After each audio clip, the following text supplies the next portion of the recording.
Hello friends, welcome to your Gyan garden. Thakur Ramakrishna Paramahamsa एक कहानी सुनाया करते थे कि दो किस्म के लोग इस संसार में आते हैं। एक अपनी पूरी जिंदगी पेड़ों को गिनने में ही व्यतीत कर देते हैं, प्रश्नों में ही पूरी जिंदगी को व्यतीत कर देते हैं। यह कैसा है, यह कैसे हुआ, वह कैसा है, ऐसा क्यों हुआ, इत्यादि बहुत सारे प्रश्न। And they love questions, they love hair splitting. इस तरह के कुछ लोग हैं। दूसरी ओर वे लोग हैं जो सीधे गार्डन में घुस करके गार्डनर से दोस्ती करते हैं। अब मान लिया गार्डनर से आपका यह तात्पर्य यहाँ पर ईश्वर से है, बस सरेंडर करते हैं, उससे दोस्ती करते हैं और फल खाकर तृप्त हो जाते हैं। So there are two categories of people in this world. One who spent the entire life counting the trees, and the other who are utilitarian, उपयोगिता में विश्वास करते हैं, and they are not obsessed with questions। बहुत सारे प्रश्न उनके मस्तिष्क में नहीं हैं, और आप सॉल्व भी करना चाहें तो you can't know everything under the sun।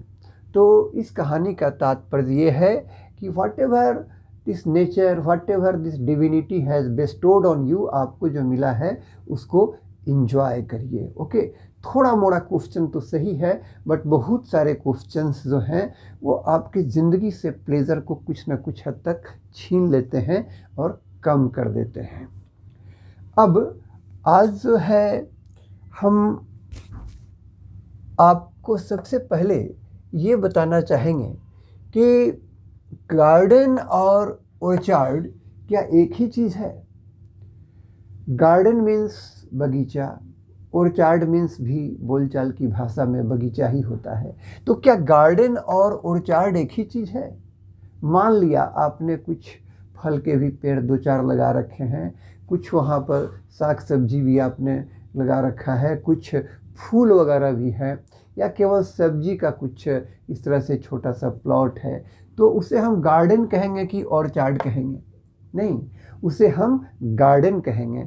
Garden comparatively size में छोटा होता है। गार्डन में कुछ फूल हो सकते हैं, कुछ फल भी हो सकते हैं, कुछ सब्जियां हो सकती हैं, लेकिन गार्डन जो है इस तरह से कुछ मिक्स्ड नेचर का होता है और बहुत प्लांट नहीं होता है, साइज में भी बहुत बड़ा नहीं होता है। जबकि ऑर्चार्ड जो है, ये ऑर्चार्ड एक इंटेंशनल, काफ़ी अच्छा प्लानिंग करके बहुत सारे पेड़ों को आप जब लगाते हैं योजनाबद्ध तरीके से, आम का बगीचा हो सकता है, अमरूद का बगीचा हो सकता है, सेब का बागान हो सकता है, इस तरह से जब आप बहुत सारे पेड़ों को प्लांट वे में लगाते हैं तो उसे हम ऑर्चार्ड कहते हैं। ऑर्चार्ड कह सकते हैं, ऑर्चार्ड, ऑर्चार्ड।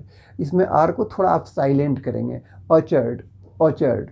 ओके, तो ऑर्चार्ड मीन्स भी बगीचा और गार्डन मीन्स भी बगीचा। तो एक आदमी इस ऑर्चार्ड में घुसता है और वो फल खाकर तृप्त हो जाता है। आइए हम एक शब्द पे विचार करते हैं, वो है फ्रूट वर्सेस फ्रूट्स। आपको अगर हमने 5 आम दिया, आप हमारे ऑर्चार्ड में आए हुए हैं, हमने आपको 5 आम ला करके एक दोने में, एक छोटे से बास्केट में रख करके दिया, तो यह जो 5 आम आपको मैं दे रहा हूँ, इसे आप फ्रूट कहेंगे या फ्रूट्स कहेंगे? आपके फ्रिज में अगर मान लिया कि 2-4 सेव रखे हुए हैं, इसे आप फ्रूट कहेंगे या फ्रूट्स कहेंगे? इसे हम फ्रूट कहेंगे। जब एक ही किस्म के 2 से ज़्यादा फल रखे हुए हैं तो उसे हम क्या कहेंगे? उसे हम फ्रूट कहेंगे। आप जानते हैं कि फ्रूट जो है वो काउंटेबल नाउन नहीं है, वो बेसिकली अनकाउंटेबल है। कहीं कहीं उसका इस्तेमाल हम दोनों रूप में करते हैं, लेकिन जब बहुत कुछ स्पेसिफिक नहीं हो, सीधे फल की बात हो रही हो, तो वहाँ हम हैव सम फ्रूट, कभी नहीं कहते हैं have some fruits, no, have some fruit. Okay, लेकिन जब हम आपको एक आम, पपीता, केला इत्यादि इस तरह से कुछ सेब वगैरह सब मिला करके अगर 2-3-4 किस्म के फलों को आपके सामने रखते हैं तो क्या कहेंगे? हैव सम फ्रूट्स, वहाँ हम कह सकते हैं। ओके, तो फ्रूट्स से तात्पर्य होता है जब एक से ज़्यादा 2, 3, 4 किस्म के फल टाइप के फल मिले हों तो उसको हम फ्रूट्स कहेंगे, लेकिन जनरली हम इसे फ्रूट ही कहते हैं। क्लियर? आइए हम अगले शब्द पे विचार करें। Pick, PICK। ओके, मैंने आपको कहा okay you are welcome, welcome to my orchard, okay, और welcome to my garden. You may pick some fresh fruits, or every day, every morning I pick some fresh flowers for puja. Okay, मैं हर सुबह पूजा के लिए कुछ फूल चुन लेता हूँ, फ्रेश फूल तोड़ लेता हूँ, चुन लेता हूँ। तो PICK, पिक मीन्स चुनना, पिक मीन्स फ्लावर चुनना, फल चुनना, किसी भी चीज़ को चुनना। Okay, next word is PEAK। Pick आप जानते हैं माउंट एवरेस्ट जो है वो हाईएस्ट पिक है हमारे संसार का। तो हिमालय का हाईएस्ट पिक कौन है? Mount Everest. पिक मीन्स शिखर। आप इसको दूसरे तरह से भी पिक का इस्तेमाल कर सकते हैं कि जैसे ही is at the peak of success, तो सफलता के शिखर पे है। Okay, his career is at the peak, उसका कैरियर जो है काफ़ी पिक पे है। पिक मीन्स चोटी, पिक मीन्स शिखर, PEAK। Next word is PIQUE। This word is not so common, you may have heard of this word, but pick means sudden mood swing and anger. Okay, for example, the meeting was going on, chairman said something and the members became angry. They walked out of the meeting in a peak of rage, in a peak of anger. Okay, तो pick means थोड़ा सा एक खिसियाहट, थोड़ा सा एक खीज, थोड़ा गुस्सा, sudden एक मूड जो आपका चेंज होता है, उसमें एक गुस्सा का जो भाव आता है, उसे हम कहते हैं पिक। वह एक बहुत ही जेंटिल आदमी है, is a very noble person, he is a peace loving person, he is a gentle person, but I don't know what happened, suddenly he committed some violence in a peak of rage. Rage means गुस्सा, in a peak of anger. Okay, गुस्सा में उसने कुछ कह दिया। Now the next word is PEEK। PEEK, peek means झांकना, peek means झांकना। You can see this gentleman is peeking down the fence. ये बगीचे का फेंस है और ये ऐसे झांक रहे हैं।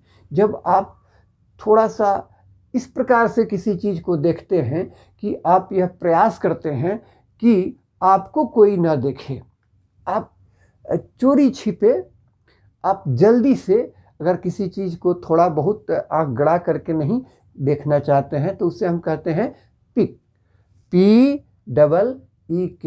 ओके, ऐसा कभी कभी होता है कि जब बच्चों को गिफ्ट मिलता है उनके बर्थडे पर या ऐसे, तो प्रायः they tend to peek inside the gift packet.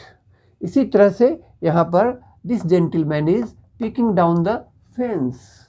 Okay, don't peek inside my room, मेरे रूम में तुम मत झांको। ओके, तो इस तरह से पिक मीन्स झांकना। अब यहाँ हम एक इडियम देखते हैं, pick of the basket. Okay, आप मेरे गार्डन में आए, मैंने आपको कुछ अच्छा फल चुन करके आपके सामने रखा। तो अच्छा किसी चीज़ को आप जब चुन करके किसी को परोसते हैं, किसी को देते हैं, ओके, तो उसे हम कहते हैं पिक ऑफ द बास्केट। और ये पिक ऑफ द बास्केट किसी सामान के लिए ही नहीं, ये आदमी के लिए भी लागू होता है। मान लिया आपने अपनी संस्था के लिए ओके 5-7 आदमियों को सेलेक्ट किया और आप कह सकते हैं I have selected pick of the basket. Market में बहुत सारे लोग हैं, बहुत सारे कैंडिडेट्स हैं, बहुत सारे ब्रिलियंट लोग हैं, उसमें से भी आपने कुछ लोगों को चुन लिया, तो वैसे चुने हुए नमूने को हम कह सकते हैं pick of the basket. Okay, तो pick of the basket means बहुत अच्छा लॉट का कलेक्शन। ओके, अब यहाँ पर हमने बस चित्र बना दिया था कि you can C a caterpillar, okay, a larva is peeking from inside the mango. Okay, it's a mango and a caterpillar is peeking from inside this fruit. इसमें से वो मुंडी निकाल करके अपना हेड निकाल करके बाहर देख रहा है, तो इसको कहते हैं पिक। पिक मीन्स झांकना। Okay, thank you and I hope you have like this session. Please like my video and subscribe this channel. Thank you.